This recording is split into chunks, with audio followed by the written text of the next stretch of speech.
Cần đi khang rồi phùng cất bên mây bằng sự bám câu rồi ninh thả sự khó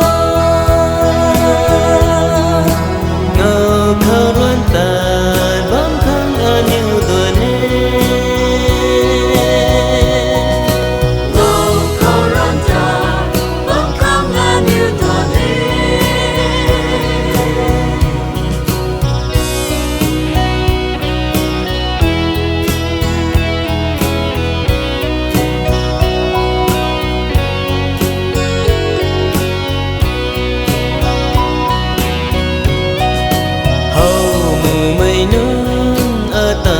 đình hẹn là na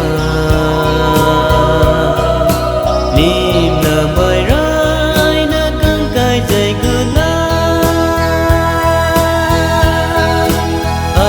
cần đi khả ai đến ra khả nghe cần đi khả ai đến ra khả nghe